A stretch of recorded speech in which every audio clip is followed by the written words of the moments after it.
Hey there, folks. It's been quite some time since I've done this before, or since I've done this last. And what can I say? I'm a procrastinator, maybe.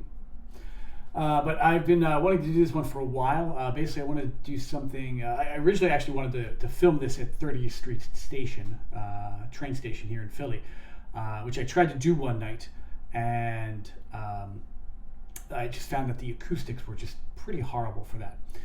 And so I'm just doing it here from my apartment for the time being. And the connection I'll make a little bit known later. But I want to do this on DVTs, deep vein thrombosis, or what commonly people call blood clots. Specifically in the legs, but not exclusive to that. And what causes them,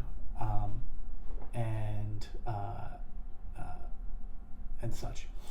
So, and this goes on with the usual disclaimer. This is not to be taken in lieu of medical advice from your healthcare provider, but just more for educational purposes, not just for the masses, but just also this is actually something that I've had in the past. So, so I can kind of speak to it from both a provider standpoint and a patient standpoint. But before I get to the meat of the topic, I kind of wanted to talk, go on a slight tangent and talk about just kind of blood clots in a more general sense. And that is that the presence of blood clots aren't necessarily always a bad thing. What I mean by that is I commonly have patients come into the ER and they're concerned because they're having a nosebleed and they see blood clots. Or they're having bleeding from another area, say vaginally, and they see blood clots, and they're concerned about that. It's important to realize that clotting is a natural process in the body. It's anytime your body starts to bleed for any reason,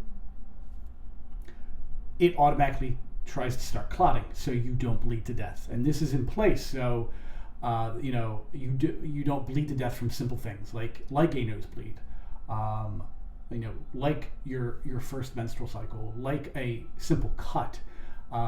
If you didn't have these clotting processes in place, those simple things would result in more catastrophic outcomes.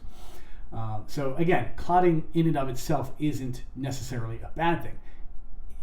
Clotting issues are more of a concern with where they occur. So if they occur within a vein that's not cut open and bleeding to the outside environment, yes, that's a concern, because that blood clot can then break off and go to your lungs, and from the mild end cause you to have respiratory symptoms to the drastic end cause you to go into cardiopulmonary arrest. If you are bleeding, God forbid, if you are bleeding, rectally, that can be an issue. Particularly where in the GI system you're bleeding from. But not necessarily every clotting is a dangerous issue or a sign of something dangerous. And the other place that clotting issues can be an issue is in just the reverse. People who don't clot, people who have hemophilia or other type of clotting disorders that don't allow them to clot, that can actually be an issue, which is obviously it's just the opposite. So the three things that put people at risk for blood clots in the veins of the lower leg include, it's from something that we were taught in school called Virchow's triad, and it's basically three things. It's issues that will cause your blood to become more likely to coagulate or clot, injury to the inside of the vessel wall, or to the vessel wall or to the blood vessel itself. And 3, stasis, or like some type of prolonged immobility where the blood doesn't move properly. And it's important to note that our veins, which is where these occur in veins, not arteries. Our veins do not benefit from pumping of the heart to move blood back to the heart. Okay, our veins rely on muscular action, which as you move your leg muscles, it pushes blood up, and it also relies on the fact that the veins, unlike arteries, have these one-way valves that open up as the blood goes through and close so the blood doesn't pull back down to the legs. And through that, it pushes blood up and up and up and up back to the heart. So to go through these in no particular order, things that lead to hypercoagulability or your blood clotting or being more prone to clotting. There's a lot of things that can cause that. There are issues with the clotting cascade that can make people hemophiliacs and not able to clot. There are things like factor V Leiden deficiency, which causes that cascade to be more active to clotting. And that's a genetic issue. And so typically you'll see like familial issues with clotting disorders. Things like severe traumas and burns, not a simple burn that you're going to get on your hand from like some splattered grease. I'm talking about significant burns that wind you up in a burn unit. Those folks are more prone to blood clotting. Late-term pregnancies and certain hormonal contraceptives can make people prone to clotting due to hyperviscosity. And then smoking, obesity. So these are all things that will lead people's blood to become more viscous, more prone to clotting, and can cause a blood clot in your legs.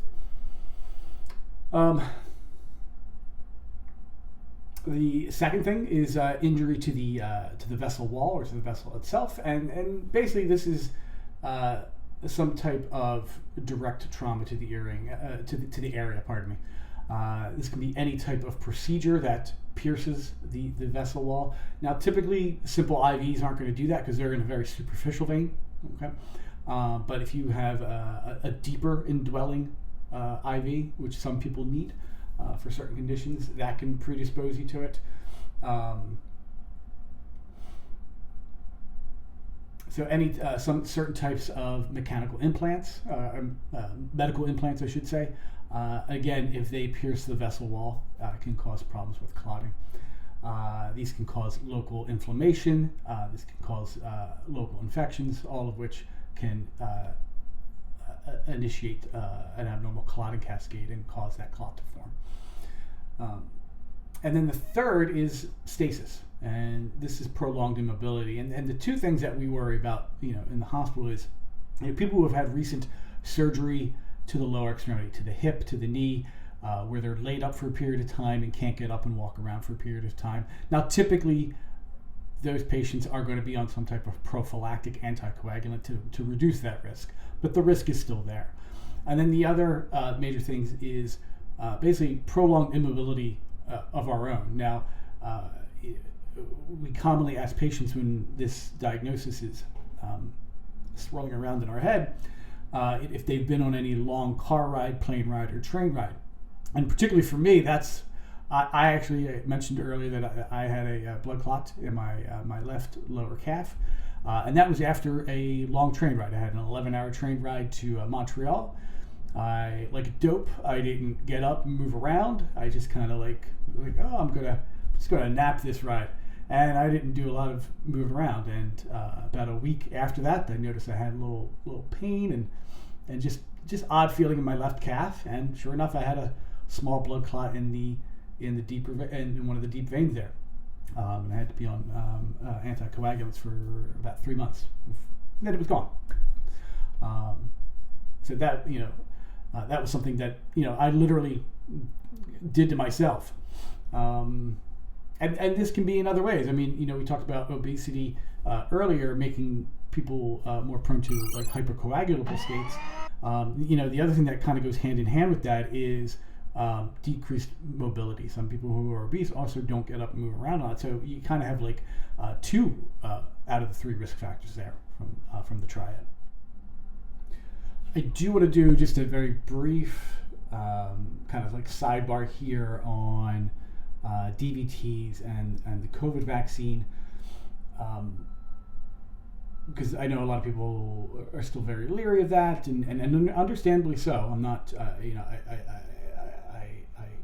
definitely understand the concern there, and I'm not saying that there is zero concern, but it is a very specific part of the whole vaccine issue.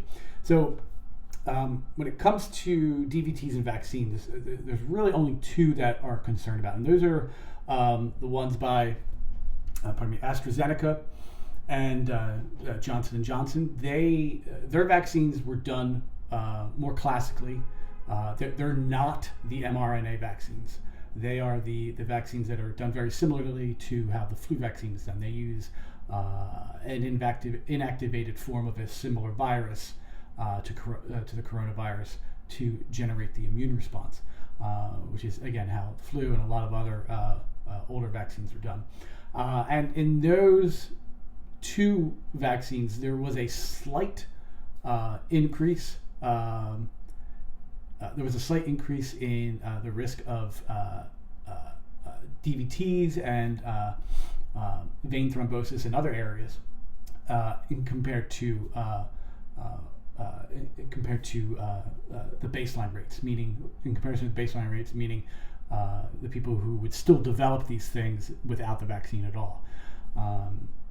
So now, fortunately, there are alternative vaccines that don't carry that risk, and again, the mRNA vaccines don't carry that risk. So, it was very easy to recommend one over the other in that scenario, but not all of them put you at a severe risk for that issue. So, what's the question at the end of the day then becomes, when should someone be concerned about the possibility of having a DVT? And that is basically if you have, one of the risk factors listed, if you've had a long trip where you didn't get around, move a lot, if you had recent surgery to your hip or knee, if you're a high impact smoker, if there's been a family history of it, and you have some type of unexplained pain and swelling to your leg, particularly one leg, and swelling that you can really kind of notice in difference to the other leg, it's certainly something you need to get checked out. You need to, at the very least, call your doctor, and they can, a lot of times they can set you up for an outpatient ultrasound to see if that's what's going on, and the ultrasound is the test of choice in that scenario. If you're unable to get a hold of your primary care doctor, the next best thing is to go to the emergency department, and if you are unable to get care in a reasonable amount of time, so it can be evaluated there. Some other signs and symptoms, the skin may be red as well in that lower extremity. It's also important to remember that, or let you know that there's also a difference. There's also what's called a superficial thrombosis, or what we kind of call that phlebitis. And if it's in a superficial vein, that's far less of an issue. There's really pretty much zero chance of that breaking off and going to your lung. And that's treated much differently. That's basically treated typically with aspirin or anti-inflammatory medications, warm compresses, and elevation. But sometimes it's difficult to tell the difference between the two. So the best thing to do is, if you do have these symptoms and you do have those risk factors, at the very least you need to go to your primary care doctor, at least contact them and get set up for an outpatient ultrasound. And if that's not an option, you come to the ER and be evaluated there. And sometimes sometimes your primary care doctor will refer you directly to the ER. But at the very least, try and contact them. And it's also important to note, not every pain in the unexplained leg pain is a DVT. A lot of times they just wind up being something muscular, something very benign.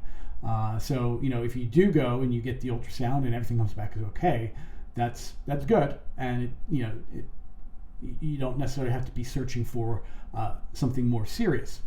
Sometimes it is just something very simple, but at the end of the day, you need to get it properly evaluated.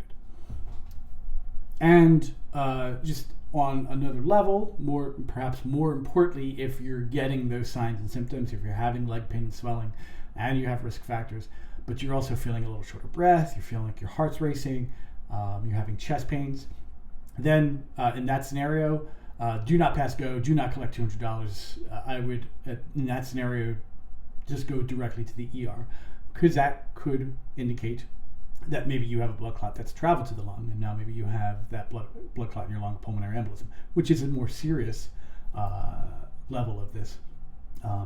So again, in that scenario, I would go to the ER and get properly evaluated.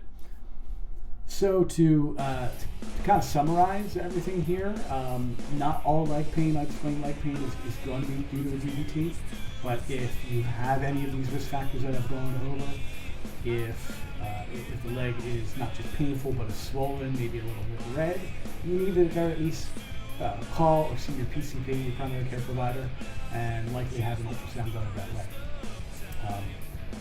Likewise, if you have all that plus chest pain, difficulty breathing, palpitations, dizziness, stuff of that nature, I would go right to the ER and let an emergency care provider evaluate you and do a proper evaluation in that regard. That's about the nuts and bolts of it. So if you like this content, obviously this is the second time I'm doing it, and I think I need to do a little bit more humorous on things and lighten the mood a little bit, but if you like the content, do the obligatory like and subscribe on my YouTube.